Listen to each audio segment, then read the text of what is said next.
गजा में 60 रोज़ा जंगबंदी ताहाल ना हो सकी और नस्ल कुशी का सिलसिला जारी है। इस पर हम आपको बताएंगे। और उसके अलावा नाज़रीन, पीटीआई जो है उसकी हिकमत अमली जो है वो कशमकश का शिकार है। वो क्या कशमकश है, क्या मामलात हैं, ये हम आपके सामने रखेंगे। और उसके अलावा नाज़रीन, मौलाना फजल रहमान को अली मीन गंडापुर ने करारा जवाब दिया है, वो क्या है वो भी हम आपके सामने रखेंगे।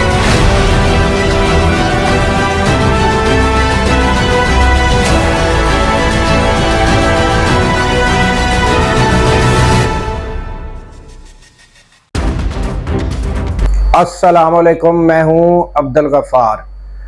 नाज़रीन, सबसे पहले पीटीआई की बात कर लेते हैं कि पीटीआई ने जो गुज़श्ता रोज़ इस्लामाबाद केपी के हाउस से लाहौर तक का सफ़र किया, सब पार्लियामेंटेरियन मौजूद थे और उन्होंने जाकर एक हाउस पर डेरा जमाया, वहाँ पर मुज़ाकरात किए, तकारीर हुई और उसके बाद आकर जो लाया अमल जो नतीजा निकला वो ये था कि 90 रोज़ा उन्होंने कोई एहतजाज का कॉल दे दी है और 5 अगस्त तक कहा है कि ये हमारा एहतजाज पीक पर होगा।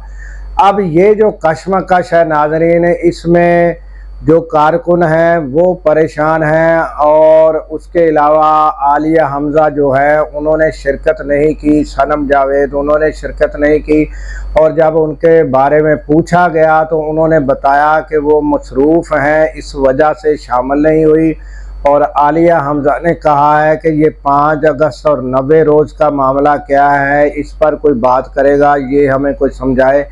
तो नाज़रीन, इसी तरह जिस तरह आलिया हमज़ा कशमकश का शिकार है, इसी तरह कारकुन भी परेशान है और इस पर जो है मुख्तलफ एंकर जो हैं उनकी मुख्तलफ आरा भी सामने आ रही हैं। और ये हम आपको नाज़रीन बताते चले कि इमरान खान ने 5 अगस्त का कहा था कि आपने एहतजाज जो है 5 अगस्त को आपका एहतजाज पीक पर होना चाहिए।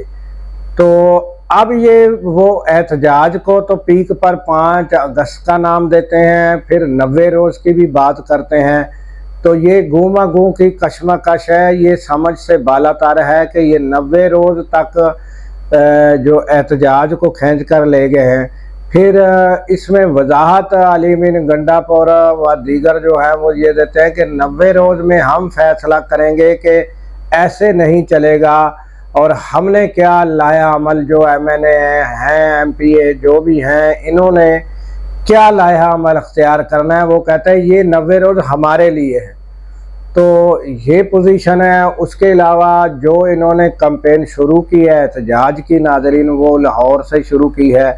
और लाहौर में भी जब मुख्तलफ एंकर जो हैं उन्होंने बताया है कि रास्तों में इतना ज़्यादा लोगों का क्राउड जमा नहीं हुआ इनको वेलकम करने के लिए, तो ये भी बातें आ रही हैं। और इसके जवाब में पीटीआई कहती है कि पुलिस ने जो है वो पकड़ धकड़ शुरू कर दी थी, इस वजह से जो है इतना क्राउड और इतना लोगों का वालियाना जो इस्तकबाल का लाहौर का तरीक़ाकार रहा है वो नज़र नहीं आया।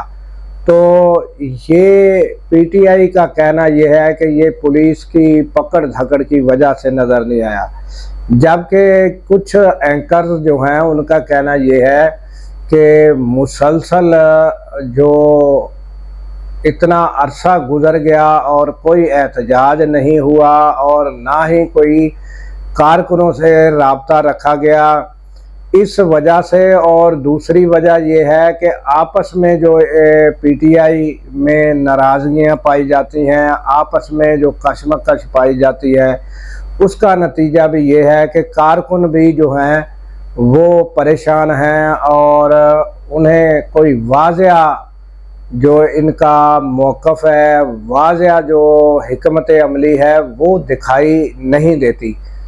तो इसके अलावा आलिया हमज़ा है, वो जो हैं वो डोर टू डोर और पंजाब में वो एक्टिव हैं और वो एहतजाज की तैयारियां जो हैं वो कर रही हैं। और इसी तरह सनम जावेद जो है वो भी कोशां हैं और वो भी मसरूफ़ अमल हैं एहतजाज के लिए। तो इधर नाज़रीन, गुज़श्ता रोज़ जो मौलाना फजल रहमान है, उन्होंने कहा था कि ये धांधली की पैदावार है KPK हुकूमत, और इसके तब्दीली के लिए उन्होंने कहा कि अंदर से तब्दीली आनी चाहिए। और उनका मकसद ये था कि कोई और वज़ीर आला बन जाए, अली अमीन गंडापुर ना हो, चाहे वो PTI का ही हो। तो ये भी उन्होंने कहा था। और दूसरा, PTI को धांधली से बनी हुई हुकूमत कहा था। इसके जवाब में अली अमीन गंडापुर ने जो जवाब दिया है वो हम आपको सुनवा देते हैं। ये आप खुद सुन लें कि अली अमीन गंडापुर ने मौलाना फजल रहमान को क्या। मैंने पहले भी इनको बोला था ये मुनाफिक आदमी है। ओ मौलाना साहब, मैं तेरी औकात देखना चाहता हूँ, तू आ तकड़ा हो जा, तू आगे गिरा ले, तेरी तकलीफ का मुझे अंदाजा है। तुमने इस्लाम के नाम पे वोट लिया, तुम्हें लोगों ने धुतकारा, ठुड्डे मार के निकाला, इमरान खान को सपोर्ट किया। आज तेरी हालत ये है, अपने हल्के में तेरी जमानत जब्त है, वो भी जब मैं ना हूँ, तेरी जमानत जब्त है। औकात तेरी ये रह गई है, अपने हल्के में तू इलेक्शन नहीं लड़ सकता। फॉर्म 47 आया, तू बलूचिस्तान से हुआ है, बातें तू पख्तूनख्वाही कर रहा है, तू जैली मैंडेट की बात कर रहा है। अच्छा, एक और काम भी कर लेते हैं। मौलाना साहब कहते हैं ना जैली मैंडेट है, मैं अभी आज फिर चैलेंज करता हूँ मौलाना साहब, आपको पहले मैंने हराया गैर मौजूदगी में, फिर मेरे भाई ने हराया, आज ये तुम्हें चैलेंज है। हर पोलिंग पे कैमरा मैं लगाऊंगा, पैसे मैं लगाऊंगा, मेरा भाई इस्तीफा देगा, तू और मेरा भाई इलेक्शन लड़ेंगे, तू जीत गया मैं सियासत छोड़ दूंगा, तू सियासत छोड़ेगा, तू नमाज पढ़ाएगा इसके बाद। तो ये था अली अमीन गंडापुर का मौलाना फजल रहमान को जवाब। और नाज़रीन, जो तकारीर हुई और उसमें तकरीबन जो पार्लियामेंटेरियन थे उन्होंने एक तो एहतजाज का कहा है, और उसके अलावा नाज़रीन उन्होंने मुज़ाकरात के लिए भी दावत दी है। और किन को दी है? ताकतवरों को मुज़ाकरात के लिए कहा है। और हुकूमत के मुख्तलिफ जो नुमाइंदे हैं उनका मुख्तलिफ रद्द-ए-अमल, और एक ही रद्द-ए-अमल है, मुख्तलिफ नहीं बल्कि एक ही रद्द-ए-अमल है कि मुज़ाकरा जो हैं वो हुकूमत से करने पड़ेंगे और आपको आकर ऐवान में वहाँ बात रखनी पड़ेगी और मुज़ाकरात करने पड़ेंगे, ना कि आप कोई और तरीके जो हैं वो ढूंढें। तो यहाँ जो PTI का मौक़िफ़ है वो कहते हैं कि जिनके हाथ में ताकत है हम उनसे ही मुज़ाकरात करेंगे। तो उन्होंने एक तरफ मुज़ाकरात की दावत भी दी है और कहा है कि अगर कोई हमारा कसूर है तो हम सज़ा के लिए तैयार हैं, अगर सज़ा का अमल शुरू होगा तो वो सब के लिए यकसा होगा। तो ये इस तरह की गुफ्तगू की गई है। और अब देखना यह है कि आने वाले दिनों में ये 5 अगस्त का जो इमरान खान ने कहा है तो उस पर ये PTI के लोग या आवाम PTI से जो यानी कि कारकुन हैं वो क्या रद्द-ए-अमल 5 अगस्त तक देते हैं और क्या ये जो लीडरान हैं आवाम को मोबिलाइज कर पाते हैं और क्या आने वाले दिनों में सूरत-ए-हाल होती है, ये हम आपको गाहे बगाहे बताते रहेंगे। जैसे ही कोई नई खबर आएगी तो हम आपको उससे आगाह करते रहेंगे। तो नाज़रीन, अब आते हैं गज़ा की तरफ कि गज़ा में इंतहाई मुज़ालम का सिलसिला जारी है और रोज़ाना की बेस पर 70-80 लोग जो हैं वो शहीद किए जा रहे हैं, जिसमें नाज़रीन 20-25 बच्चे और उसके अलावा जो भूख से लोग मर रहे हैं वो इसके अलावा हैं। तो ये सूरत हाल है और पूरी मुस्लिम उम्मा जो है वो और बड़ी बड़ी ऑर्गेनाइजेशन, बड़ी बड़ी तंजीमें, किसी का कोई असर यहाँ काम नहीं कर रहा। तो ये इंतहाई अफसोसनाक है। और ताहाल जो है वो 60 रोज़ा जो डोनाल्ड ट्रंप की जानब से और कहा गया था कि जंग बंदी होगी, उस पर बातचीत तो जारी है और दुआ ये करें कि जल्द अज जल्द 60 रोज़ा जंग बंदी हो और उनके लिए कोई बेहतर रास्ता गज़ा के लोगों के लिए निकले।